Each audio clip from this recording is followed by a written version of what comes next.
these past few days, the world has been watching the Israel-Iran conflict.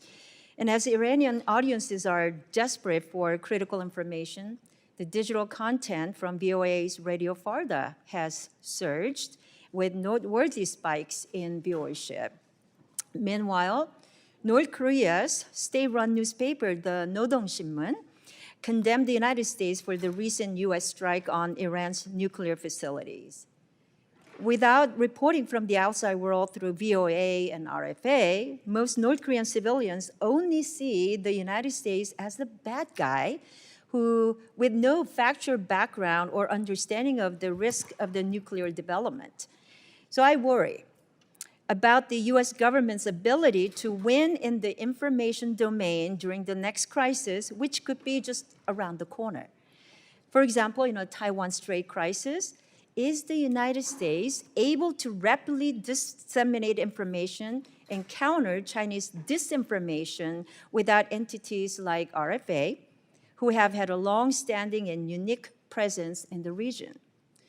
I acknowledge that we need accountability and transparency within USAGM and among the grantee organizations, but we need to accomplish this with measured congressional review and reform that does not unintentionally cede ground to our adversaries. So let me ask you a first line of questioning related to the retaining the critical functions of VOA.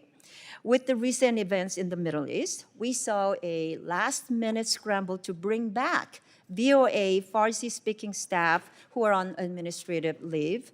Meanwhile, dramatic cuts to RFE, RL, Radio Liberty have crippled the Persian language service to Radio Farda.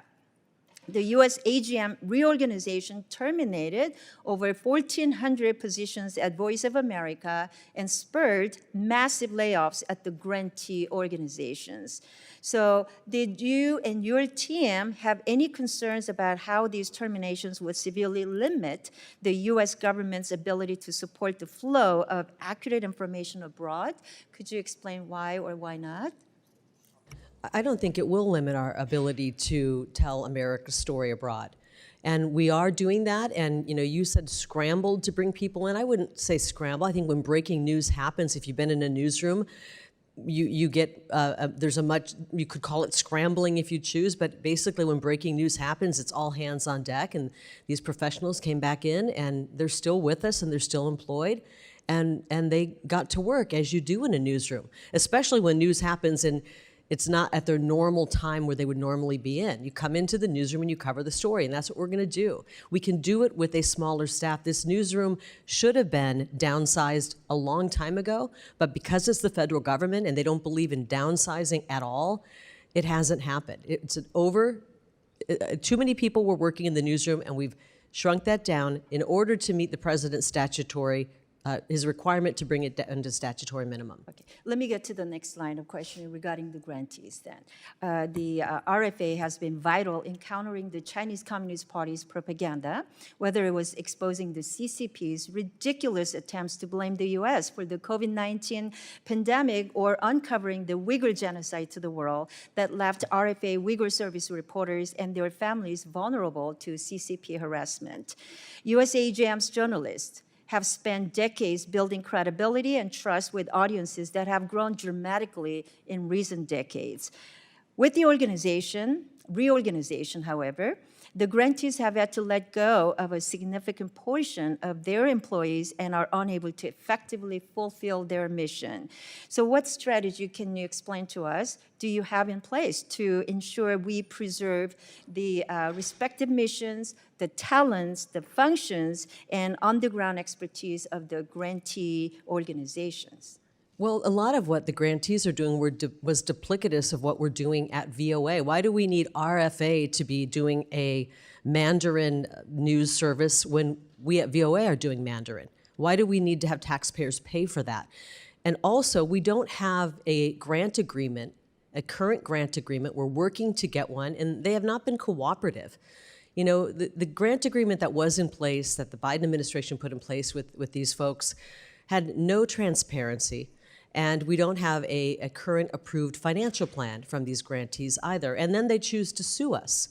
They choose to sue us in the middle of this. My understanding, the VOA operation is pretty much gone.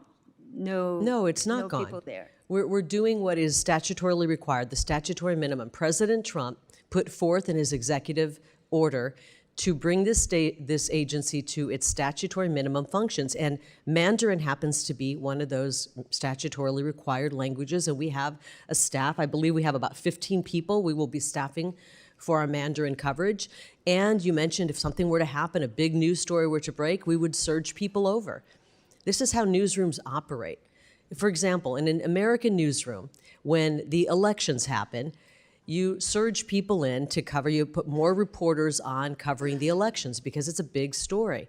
And then when there aren't elections, you have fewer people covering elections. When there's an earthquake, you surge people over.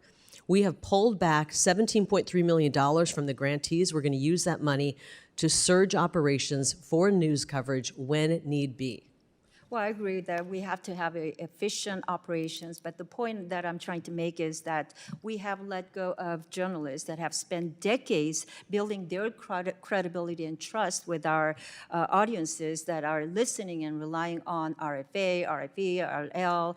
I just want to make sure that those talents are not eliminated, and we are able to bring them back as soon as possible. And again, well, we're paying RFA. on. We've paid them. I mean, I don't know what they're doing with their money. I do know they're suing us with their money. I'm not sure what they're doing. We're paying RFA, and if they're firing their workers, then that's on them. But this agency spends $950 million. $400 million is going to these grantees. And we paid them. In the interest of time, I know we're way over time.